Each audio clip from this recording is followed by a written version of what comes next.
आप देख रहे हैं न्यूज चस्का।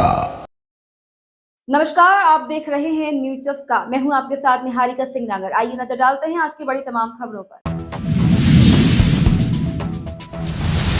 गर्मियों की छुट्टियां आ रही हैं, ऐसे में भोपाल रेलवे के द्वारा रीवा और दानापुर के लिए स्पेशल ट्रेन चलाई जाने की बात कही जा रही है। इसके साथ ही साथ और भी जहां जो जरूरत है या कहीं कोई खराबी है उसको भी दोस्तों किया जा रहा है सही। साथ ही साथ गर्मियों में सबसे बड़ी समस्या होती है पानी पीने की। ऐसे में रेलवे के द्वारा विशेष इंतजाम किए जा रहे हैं। स्थानीय प्याऊ समितियों के सहयोग से लोगों तक पानी पहुंचाया जाता है। इसके साथ ही साथ स्काउट गाइड के बच्चों को भी इसमें लगाया जाता है। साथ ही साथ जिला स्तर पर जो भी प्याऊ समितियां होती हैं उनसे भी सहयोग लिया जाता है। भोपाल और इटारसी में वाटर बोर्डिंग मशीन लगाई जाने का भी काम किया जा रहा है। जी, रेलवे हमेशा हर गर्मी के अंदर यात्री सुविधाओं को ध्यान में रखते हुए हम लोग व्यवस्था करते हैं। इसके अंदर हम लोग वहाँ की जो लोकल प्याऊ समिति होती हैं या फिर लोकल एनजीओज होते हैं उनको भी हम उसके अंदर लेते हैं। अभी हम लोगों ने उनसे कांटेक्ट कर लिया। गत वर्ष भी हम लोगों ने उनसे कांटेक्ट किया था, तो वो लोग भी स्टेशन पर पानी देंगे। और दूसरी बात, हम स्काउट एंड गाइड के बच्चों को भी लगाते हैं। और तीसरी व्यवस्था हमने करी, एक वाटर वेंडिंग मशीन के हम लोग ने ठेके किए हैं। इटारसी के अंदर भी किया है, भोपाल में भी किया है, जिसका कार्य चल रहा है। और बहुत जल्द ये दोनों वाटर वेंडिंग मशीन जो है सुचारू रूप से काम करने लगेंगी। दूसरी बात, जो जिला के भी जो भी स्टेशन जिस जिले के अंदर आ रहे हैं वहाँ की समितियों से हम संपर्क बनाएंगे और वहाँ पर यात्रियों को एक बेहतर सुविधा पानी की व्यवस्था का पूरा प्रयास करेंगे। डिप्टी सीएम वित्त मंत्री जगदीश देवड़ा का बड़ा बयान। मध्य प्रदेश सरकार के कर्ज लेने पर बोले, कर्ज लेना कोई गलत नहीं है। सरकार अगर कर्ज लेती है तो विकास में कर्ज का पैसा लगाती है। सभी राज्यों की सरकार कर्ज लेती है, मध्य प्रदेश सरकार कर्ज पूरे नियमानुसार लेती है और नियमानुसार चुकाती भी है। कांग्रेस सिर्फ राजनीति करती है, कांग्रेस की जमीन खिसक रही है। लोकसभा चुनाव में सभी राज्यों से कांग्रेस का सफाया होने वाला है। 5,000 करोड़ का, जिसको लेकर विपक्ष लगातार सवाल खड़े कर रहा। विपक्ष के पास कोई बोलने के लिए कोई, मुझे लगता है, कोई मुद्दा है भी नहीं। और इस बात को अनेक बार हम विधानसभा के फ्लोर पर भी बोल चुके हैं और सार्वजनिक तौर पर भी हम बोल चुके हैं कि कोई भी सरकार कर्जा लेती है, कर्जा लेना कोई बुराई नहीं है। कौन सी सरकार ऐसी है जो कर्जा नहीं लेती है? हिंदुस्तान में जितनी भी प्रदेश हैं सब में कर्जा लेते हैं। इनकी भी सरकारें रही, कर्जा लिया। कर्जा लेकर के भारतीय जनता पार्टी की सरकार ने हमारे यशस्वी मुख्यमंत्री डॉक्टर मोहन यादव जी के नेतृत्व में, या जो भी कर्जा हमने लिया होगा तो कर्जा समय पे चुकाया। उसके नियम है, प्रक्रिया है उसकी। भारत सरकार से उसकी परमिशन लेना पड़ती है। एफआरबीएम का नियम बना हुआ है, उसी नियम के तहत कर्जा लेते हैं, कर्जा समय पर चुकाते हैं, ब्याज चुकाते हैं।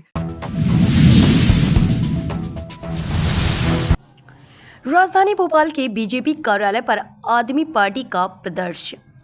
दिल्ली के मुख्यमंत्री अरविंद केजरीवाल की गिरफ्तारी के विरोध में आज कई शहरों में आम आदमी पार्टी द्वारा विरोध प्रदर्शन किया जा रहा है और इसी कड़ी में आज राजधानी भोपाल में आम आदमी पार्टी के कार्यकर्ताओं ने बीजेपी कार्यालय के समीप पहुंचकर हाथों में झंडा लेकर अपना विरोध जताया। आम आदमी पार्टी के कार्यकर्ताओं का कहना है कि एक मुख्यमंत्री को इस तरह से गिरफ्तार करके मोदी सरकार ने बहुत अच्छा नहीं किया। ईडी, सीबीआई एवं अन्य एजेंसियों का भारतीय जनता पार्टी की सरकार दुरुपयोग कर रही है। इसके साथ ही उन्होंने आरोप लगाया कि जिस तरह से इलेक्टोरल बाउंड में सबसे ज्यादा बीजेपी को चंदा मिला है, उस बात से लोगों का मन भटकने के लिए जानबूझकर इस समय पर यह कार्रवाई की गई है, जिसका आज वह विरोध करते हैं और आगे उग्र प्रदर्शन करेंगे। आम आदमी पार्टी दुरुपयोग लगातार जारी है। कल केजरीवाल जी को भी गिरफ्तार किया गया। आज हम लोग यहाँ सांकेतिक धरने पे आए हैं, यहाँ प्रदर्शन करने आए हैं। हमारी मांग है कि हमारे नेता को अविलंब रिहा किया जाए। पिछले 2 सालों से ईडी की कार्रवाई चालू है, एक पैसे की कोई बरामदगी अभी तक हुई नहीं है। कोई ढंग से सबूत पेश ईडी कर नहीं पा रही। तो हमारी मांग है सरकार से कि विपक्ष का जो एक तरह से विपक्ष को मिटाने का जो काम कर रही है सरकार, उसे तुरंत बंद करे, हमारे नेताओं को अविलंब रिहा करे। ईडी का कहना है कि हमारे पास पूरे सबूत हैं, कोर्ट ने भी इसको माना है। अगर ईडी के पास सबूत है तो ईडी को सबूत पेश क्यों नहीं करती? कोर्ट ने माना है तो कोर्ट का कोई वर्डिक्ट दिखा दे। कोर्ट ने ऐसा कुछ भी नहीं माना है। ईडी सबूत पेश करे, अगर सबूत है तो बिल्कुल गिरफ्तार करें। सबूत नहीं है, 2 साल से केवल विपक्ष को परेशान करने की राजनीति चल रही है। ईडी ने सबूत मांगे हैं। ये एक तरह से देखा जाए तो ये वही दौर है जो इंदिरा गांधी के टाइम पे आया था। तब घोषित इमरजेंसी थी, अभी अघोषित इमरजेंसी चालू हो चुकी है। जो भी सरकार का विरोध करेगा, सरकार उसका दमन करेगी, उसे जेल में डाल देगी।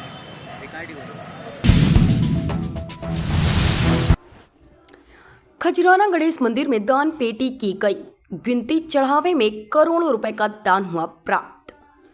इंदौर के विश्व प्रसिद्ध खजराना गणेश मंदिर की दान पेटियों में भक्तों के चढ़ावे से करोड़ों रुपए का दान प्राप्त हुआ है, जिसकी गिनती लगातार जारी है। रिजर्व बैंक द्वारा बंद किए गए 2000 रुपए के नोट के अलावा कई विदेशी मुद्राएं भी मिली हैं। साथ ही भगवान को लिखी चिट्ठियां भी मिली हैं। सिद्धि विनायक गणेश मंदिर की दान पेटियां हर 6 महीना में खोली जाती हैं, जहां इस बार 11 मार्च से दान पेटियों में दान की है। राशि की गिनती जारी है। इस बार दान पेटी में 2000 रुपए के बैंक नोट बंद होने के बाद भी देखने को मिले। इस बार जहां 2000 के नोटों के अलावा विदेशी करेंसी भी काफ़ी मात्रा में देखने को मिली है। पहले अधिकतर डॉलर देखने को मिलते थे, वहीं इस बार दिरहम के अलावा यूरो और पाउंड भी काफ़ी मात्रा में देखने को मिले हैं। वहीं चाइना की करेंसी भी देखने को मिली है। हालांकि मंदिर प्रबंध समिति के कार्यालय में अब सिक्कों की गिनती जारी है। ऐसे में कई पाउंड और विदेशी मुद्राएं मिलने की उम्मीद है। गिनती में अब तक 2,25,50,000 रुपए के दान की गिनती हो चुकी है। परंपरागत अनुसार जो हमारे नियमित दानदाता हैं, जो हमारे भगवान गणेश जी पर अटूट श्रद्धा रखते हैं, उनके द्वारा बढ़ चढ़कर दान पर हिस्सा लिया गया है। अभी तक हमारे गणना कार्यों का अंतिम चरण पर है और जो राशि हमें प्राप्त हुई है 1.74 CR के लगभग राशि हमने बैंकों में जमा करा दिया है। कॉइन्स की काउंटिंग का कार्य प्रारंभ है। साथ ही जैसे पूर्व में भी आप सभी को ज्ञात ही होगा कि हमारे यहाँ विदेशी दर्शनार्थियों का भी आगमन होता है। उनके द्वारा भी विदेशी करेंसियाँ दान के तौर पर दी गई है, चाहे यूएसए डॉलर की बात करें या नेपाल की करेंसी की बात करें, यूएई की करेंसी की बात करें। इस तरह से हमें विदेशी करेंसियाँ भी प्राप्त हुई हैं। कुछ छोटे हमें स्वर्ण आभूषण भी प्राप्त हुए हैं और चांदी के छत्र प्राप्त हुए हैं। साथ ही लोगों को भगवान गणेश जी को अपनी अर्जी अर्पण किया गया है दान पात्र के माध्यम से। जिला अस्पताल में बड़ी लापरवाही आई सामने। अस्पताल के बाहर पार्किंग में प्रसूता ने शिशु को दिया जन्म। छतरपुर जिला अस्पताल में बड़ी लापरवाही सामने आई है, जहां एम्बुलेंस से आई प्रसूता ने पार्किंग में ही बच्चे को जन्म दे दिया। अस्पताल में सूचना के बाद भी काफी देर तक कोई कर्मचारी नहीं पहुंचा और प्रसूता दर्द में तड़पती रही। 108 जननी एक्सप्रेस से प्रसूता जिला अस्पताल पहुंची थी। एम्बुलेंस कर्मचारी ने प्रसूता वार्ड में कई बार सूचना दी पर कोई नहीं आया, जिसके चलते प्रसूता ने पार्किंग में ही शिशु को जन्म दे दिया। आपके माध्यम से तथा जो लेबर रूम प्रभारी से मैंने जो अभी जानकारी ली है, उसमें रामदेवी पत्नी गोवदा नाम की एक महिला जो 108 से आई थी, जिनकी उम्र 31 थी, फुल टर्म प्रेगनेंसी में थी और जैसे ही गेट के आने के पहले ही जो 108 का वो था स्टाफ, उन्होंने यहाँ पर लेबर रूम प्रभारी को फ़ोन लगाया कि यहाँ पे एक महिला है जिसकी डिलीवरी होने ही वाली है, और जैसे ही वहाँ पर गेट पर उतरी वो डिलीवरी हो गई। फिलहाल आज की खबरों में इतना ही। आप बने रहिए न्यूज़ चस्का के साथ।